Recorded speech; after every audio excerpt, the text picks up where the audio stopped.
to the Cossy Arsenal podcast. My name is Cossy. Welcome back to brand new video. This latest Arsenal news and transfer news as well. We are back. Lots of stories to delve into this evening, including Amadou Onana, Douglas Luiz. The mistake that Arsenal made to allow Douglas Luiz just to move over to Juventus, like that. We'll talk about Reiss Nelson. He's told Arsenal that he would love to assess his options this summer, which means he's actually going to be leaving. And of course, that means that Arsenal are going to have to transform that attack by adding another addition in the market. We'll also talk about Thomas Partey, with reports suggesting more and more every day that he's likely and closer to getting out of Arsenal and joining Saudi Arabia. Hit the like button, subscribe to the channel as well. Welcome back to the channel, by the way. It's been quite a while without us giving this a shot doing the live streams. And I hope you've been doing well, and I hope we didn't miss a lot. Anything that we missed, we'll be able to cover up, as time goes on. So there's a lot to talk about. I want us to start off with that big story on Amadou Onana. It's one of those stories that have been really around the media for quite some time. And I think right from December last year, Arsenal been linked with Amadou Onana, not in a way that you would say, is concrete and conclusively, to suggest that something is happening, but in a way that Arsenal really have strong interest in Amadou Onana. Now, this week, Sky Sports came out and said that they understand a Champions League club had made an inquiry to Everton regarding the signing of the availability of midfielder Amadou Onana. The 22-year-old Belgium international is expected to leave Everton this summer and is valued at around £50 million. That was the first article or the first tweet that actually came out, and it was from Sky Sports. Later on in the week, hours later, by the way, still on the 15th of June, it was reported that Arsenal had made contact with Everton of the availability of midfielder Amadou Onana. And that was a story that was backed by the BBC, and that was a story that we all thought was a little bit concrete and we would say true at the moment. Still about Amadou Onana in this week, Team News and Ticks, one of the accounts that has been very competent in giving us Arsenal news recently, came out and said that both Everton and Arsenal sources deny any negotiations regarding Amadou Onana at the moment. So Arsenal are not in for Amadou Onana, if we wish to call it that. So there's been a lot going on around Amadou Onana. And recently, again, one of the accounts that I really trust, Ryan Taylor, came out and said Arsenal are not in negotiations with Everton for the signature of Amadou Onana. So we have two stories here, one from Sky, another from the BBC, and then two from Ryan Taylor and Team News, and all of them are very I would say very different. The first two say that a Champions League club, which is reportedly Arsenal, had reached out to Everton to inquire about the availability of their starman, Amadou Onana. And then hours later, the same story is actually debunked by Ryan Taylor and Team News and Ticks. That's what I'm going to say. I think a couple of clubs have made inquiries to Everton about a series of players. This same week, we have heard that that Manchester United have talked to Everton about the signature of Jared Braithwaite. And in the context of that, that means that a couple of clubs are trying to pull the legs of Everton to see whether they are desperate to sell. Where all this is coming from, and why I think that Sky Sports and BBC are right, and Brian Taylor and Team News are right as well. I'm going to explain why. I think that different clubs are trying to sign players from Everton because they know Everton are in a very difficult financial situation before the 30th of June. So the Premier League released a couple of clubs that have to sell before the end of this month if they're going to work on their financial situation. That includes Newcastle, that includes Everton, that includes Aston Villa. And Villa are on the verge of selling Douglas Luiz to Juventus in one of the worst ramshackle deals we are going to see in the history of of the transfer window. So I think Arsenal have gone in there for Amadou Onana, and Arsenal have told Everton, hey, we would love to sign him if he's available. And these are our terms and conditions. Is he available? What are your terms and conditions? That necessarily doesn't mean that you are in negotiations. That necessarily doesn't mean that you are in talks to sign the player. That means that you have inquired. That means that you've called. Maybe it's a call, and you've just inquired about the availability of the player, but also under which circumstances and under which conditions is that player available. So I think the story from Sky is true, and the story from BBC is true. Arsenal went in and asked Everton, what is it going to take to sign Amadou Onana? Now, I've seen a few accounts as well saying that the Amadou Onana, ship to Arsenal has sailed, and Arsenal are no longer looking at that deal. Again, I wouldn't say that is accurate. When we look at what has actually been reported and what we would consider reliable, I think Fabrizio Romano's story on Amadou Onana to Arsenal actually backs up this information very, very well. Because Fabrizio says Arsenal are interested in Onana. They love him. They appreciate his profile. And something could happen. But at the moment, nothing is advanced. So it means that when you look at the list of players Arsenal are looking at this summer, Amadou Onana is definitely among them, right? He's among the top targets. He's among the players we want to add to midfield. And I think it was James McNicholas who reported a couple of days ago as well that Arsenal were looking to add two midfielders to their ranks, a defensive midfielder and an attacking option. So Amadou Onana could be either role. Arsenal could see him as an attacking option, or as well, Arsenal could see him as a defensive option. We don't know in which caliber they see him, right?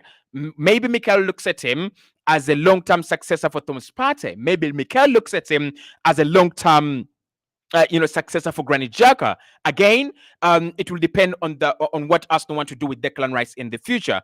And for us to know what Arsenal want to do with Declan Rice, we have to wait until pre-season, let alone next season, where we are going to see where is Declan really going to play. Is he going to play in the 6, or is really going to play in the number 8? So Amadou Onana right now, this is Arsenal's biggest story. Like when I look at all the stories on my radar, Amadou Onana is Arsenal's biggest story. A player we have followed for quite some time, a player that we were heavily linked with in January. Obviously, it was never going to happen in January. But also a player that is playing for a club that are willing to sell one of their key players in order to get in line with with FFP and any financial rules. I think with Everton, it's clear they cannot hide it. They can't hide the fact that they are financially ill. They're financially desperate. There's no question about that. First, it was a first points deduction. Then they got a second points deduction. I don't think that a club in that situation can, clearly and honestly say, we do not need money or we do not need to sell. If the likes of Aston Villa are selling, if the likes of Juventus are selling, if the likes of not Juventus, Newcastle are willing to sell players, I don't think Everton are in a safe place. I think Everton will need to sell, and I think that's what Arsenal are trying to capitalize on, right? So, how much would we pay for Amadou Onana? Everton are quoting a ridiculous price. They're saying it's ridiculous. It's purely ridiculous. They're saying if Arsenal is going to sign him, or if anyone is going to sign Onana, it's going to cost 50 million. That is ridiculous, in my opinion. That is ridiculous. And it's not ridiculous because it's not worth it. I think it's ridiculous because when I think about Onana and what Arsenal need at the moment, I don't think Arsenal desperately need Amadou Onana. His profile is good. I'll take him. But I think Arsenal could do better. Like, we could go and sign a better number 6. We could go and sign a better number 8 than Amadou Onana. And of course, there is Joseph Fofana already on the market for 25 million. So I think Arsenal again want to look at Onana the same way we've looked at Benjamin Sesko. Is he a rare opportunity? Is he a talent that you should pick up when the opportunity is on? It's the same thing we did with David Raya. Arsenal are not desperate for a new goalkeeper, but we signed Raya because at the moment that was a rare opportunity on the market. That was a deal you had to do then, or it goes. It's the same thing with Sesko. Arsenal either had to sign Sesko, right? Or I don't think Arsenal will sign Sesko, after that. He stays at Leipzig. After 1 or 2 years, his contract is going to, be extended, or it was already extended. After 1 or 2 years, it's going to be more expensive, and Arsenal will have a striker, anyway. So I think with Amadou Onana, Arsenal should be paying within 30 to 35 million. I don't think we should go above that. I don't think Arsenal should overpay. I would call it an overpay. I don't think we should overpay. I don't think we should be bullied on a talent or on a player whose profile we already have. I think Declan Rice does the Amadou thing very well, the Amadou Onana role very well. I think with Partey and Jorginho still there, we still have at least 1 year to find the perfect replacement for Thomas Partey without panicking, without overpaying, and without making a mistake. So 50 million, it's a no deal for me. Like, I wouldn't consider it. I don't think Arsenal should even consider it. For 50 million, don't even consider it. It's as simple as that. Solomon says, hi, Cossy. How are you doing, Solomon? And he says, Nelson to go, and Onana, Partey, Rice to start in midfield. Onana, Partey, Rice to start in midfield, that actually excludes Odegaard. I don't think you noticed that. Sozi says, thanks, bro. Thank you. Cole says, I believe the board will do deals early. We don't need to do deals early. That's the truth. We don't need to do deals early. We are not desperate to do deals early, but we're going to talk about big deals. Ivan says, good evening. I hope you are okay. I'm all right. Cossy, I love your show, bro. Keep them coming. Thank you so much. Let them know who is already. Let me know who is already in for Arsenal. We have a couple of departures. We don't have incomings yet, or at least for now. Streaming live from northern Uganda. Big up to you, actually, UG, my boy. GD, good evening, Cossy, bro. I'm really, really seriously seeing Rice as a 6, then Onana as our 8. That is according to Morgan. Now the way we have set up our we have set up our midfield last season, you can easily say that Declan Rice is going to play in the 8. But again, we know that Mikel Arteta is very good at switching his team. So again, don't be surprised if Mikel switches his tactics at some point in time. Don't be surprised if at any point in time we get to see Declan Rice and maybe Amadou Onana and maybe Jorginho in the midfield. Again, Mikel, one thing we've learned with Mikel is that he's a manager who loves to switch it up and switch it up and switch it up and switch it up. I like it about him because that means that he's unpredictable. That means that he can get us, he can get us to win trophies. He can get us to win silverware, especially with a lot of quality, around Europe. Now, your boy, Thomas Partey, could be on the verge of leaving Arsenal. This is not according to AFTV. I just quoted them. It's not according to them. It's according to reports. And they're saying Thomas Partey is closing in on a move to Saudi Arabia, according to a couple of reports. And the question there, is it time for Arsenal to part ways with the Ghanaian midfielder? So Thomas Partey, reports still flowing in that he's closer and closer to an Arsenal exit. Now, this is not a story that I want you to say he doesn't like Arsenal. It's not about that. It's actually very, very far away from that. I actually think that I've rethought my decision on Thomas Partey, and I think Arsenal this summer are not going to be able to get a remarkable replacement for Thomas Partey. I don't think we're going to be able to get someone, a player that replaces Thomas Partey the way he does his job at Arsenal. I don't want to lie. I don't want to lie. I think the reasons as to why Arsenal want to get rid of him are still very valid. High wages, very inconsistent, and he's playing in a position where Mikel Arteta's team absolutely thrives. That is a position that we depend on.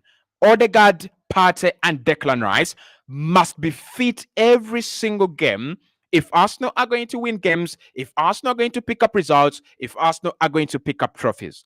So if you have a number 6 who is not as dependable as Rodri, who is not as dependable as Moises Caicedo, who is not as dependable as Sergio Busquets, who's not as dependable as the best we have seen, then you're more likely better off getting rid of him than skipping him.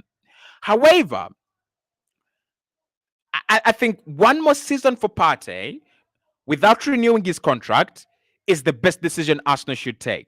And why I am shifting my goalposts from sell him right now to wait a little bit, this is it. I don't think Arsenal are really going to get Kimmich. I don't think Arsenal are going to get Bruno Guimaraes. And for those two reasons,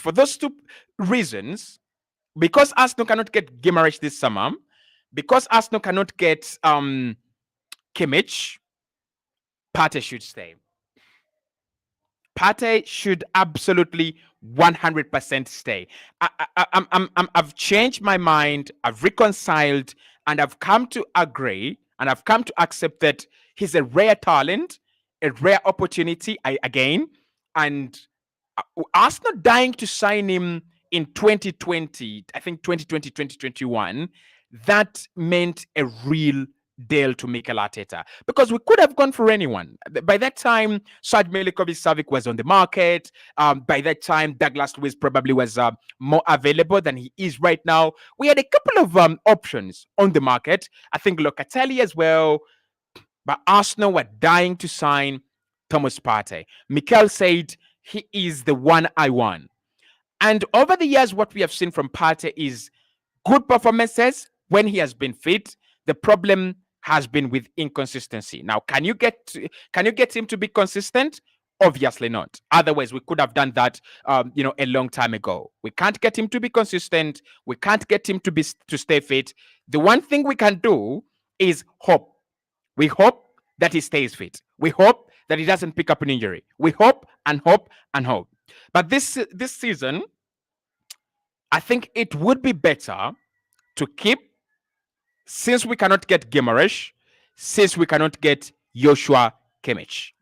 Now, how true are the reports that he's very close to going to Saudi Arabia? I don't think they're necessarily true. I wouldn't say that Arsenal are so desperate to get him out.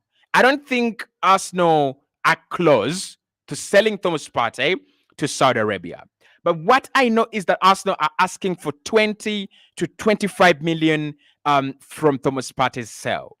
And I was talking to Glenn the other day, and I told Glenn that Arsenal know that Partey is not worth 25 million at the moment. He's not played football for a whole season almost, and he's 31 now, and he is injury prone. There are not many clubs that are going to give you 20, 25 million in such a profile with such problems.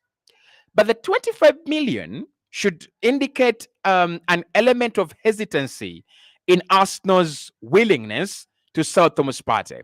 Think about this in this way. You have a TV. I don't know. You have a plasma screen. I don't watch TV. I don't have a TV even. You have a plasma screen in your house. And then someone wants to buy it. And you know that plasma screen is maybe 1 million. But because you don't want to part ways with that plasma, because you hold so much value for it, and it means so much to you, and it does so much for you. You end up saying, well, if you give us 3 million, if you give me 3 million, I'll be able to sell, right? You kind of overprice the item because it's valuable to you and you're not sure you actually want to part ways with it. I think that is what Arsenal are doing here with Thomas Partey.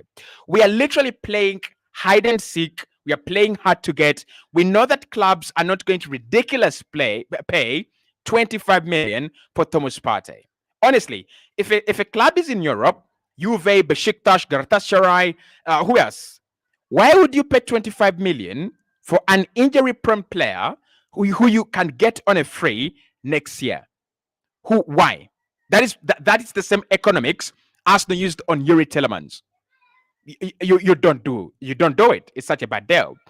With Saudi Arabia, there is a misconception that in Saudi Arabia, Saudi Arabian clubs are just crazy. They just splash cash and they just pay. They overpay.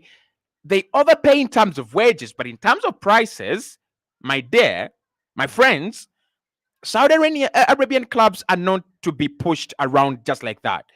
So you're not going to just wake up in the morning and say, because it is Saudi Arabia, we are selling Edin Ketia at 100 million. They're never going to pay. Or we are selling Reiss Nelson at 50 million. They're never going to pay that amount of money, right? So, and like I said, with Partey, for me, if Arsenal were to sell, really, we would get 10 to 15 million. And I would be happy if Arsenal got 10 to 15 million out of Thomas Partey. The 20 to 25 demands show that Arsenal are not willing to sell. Arsenal don't want to part ways with their machine, with their boy. They still think that having Partey in the team is a good idea. So, regardless of what happens, I don't think Partey is close to leaving Arsenal this summer. Right? I don't think he's close to leaving Arsenal this summer. I think it's far away from that. It's far away from that. Okay. We move on. Now, Fabrizio Romano is one of the people I follow a lot. I like him a lot as well. Recently, he's come out and said Arsenal are working on something big. That could be Rashford, Neves, Bruno, Williams, etc. It basically says he doesn't have a clue. There are no leaks at the moment from the club, but he will report the story when it breaks. So Fabrizio Romano has talked about Arsenal working on something big. And I don't think in this summer, I want to be very clear. I don't think in this summer, Arsenal working on something big is Arsenal going for a mega signing. No.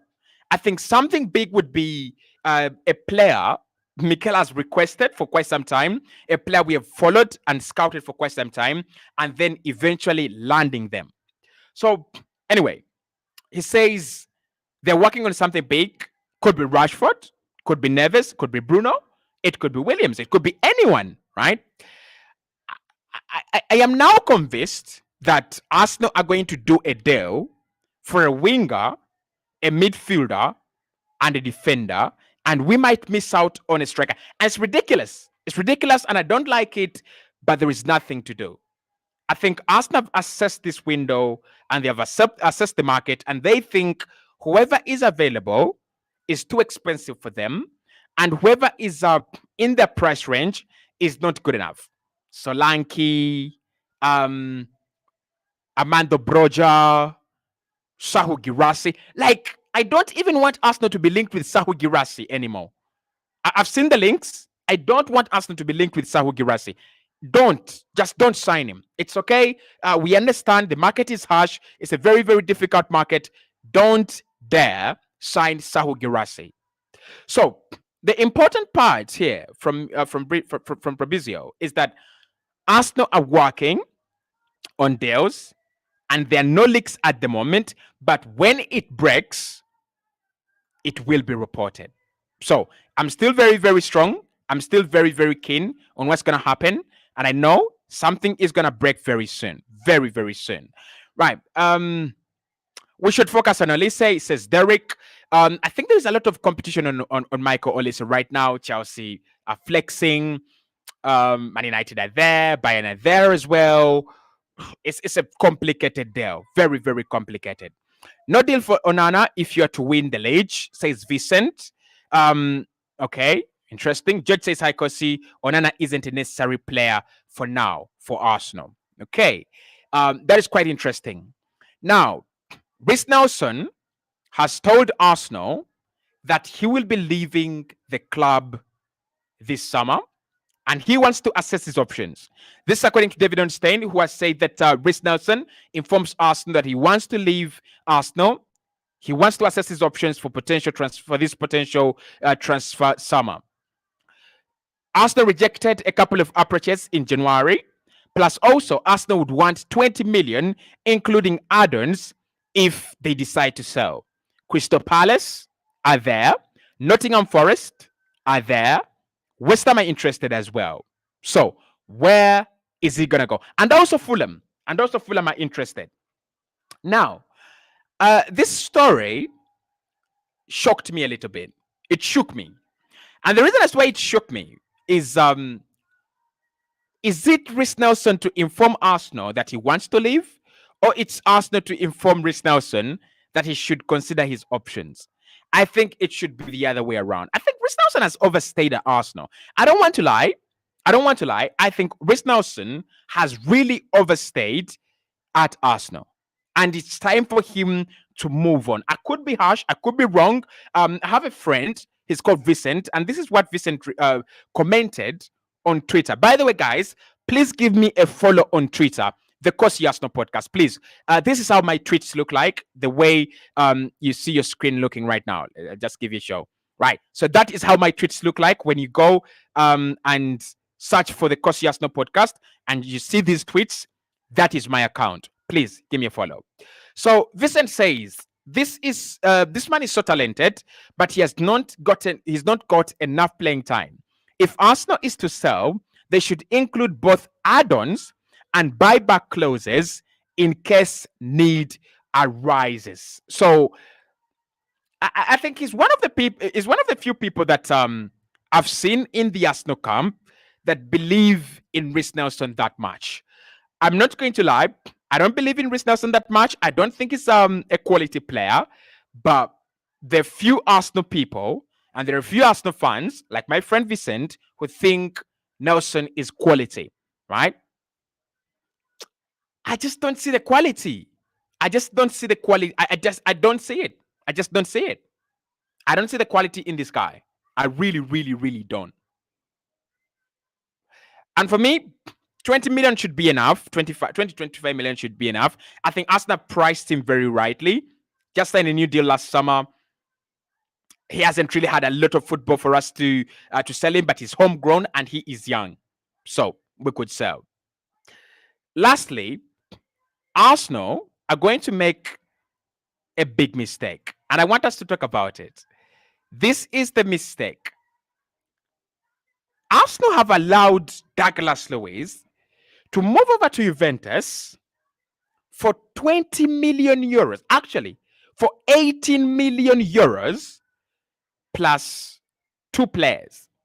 I think there is Weston McKennie and another guy that I don't care what his name is. What happened to Arsenal wanting Dougie Luiz? What happened to Arsenal being really interested in Douglas Luiz? If there is a deal where I think Arsenal are making a massive mistake, it is this deal. And I know Mikel Arteta has got his own ego. I know Mikel Arteta has got his own way of doing things. If he wants a player and he fails to sign that player, then he moves on. We know all about that. We know all about that. But hey, listen to me, guys. This one is a massive mistake. This one is a big, big mistake. I just can't.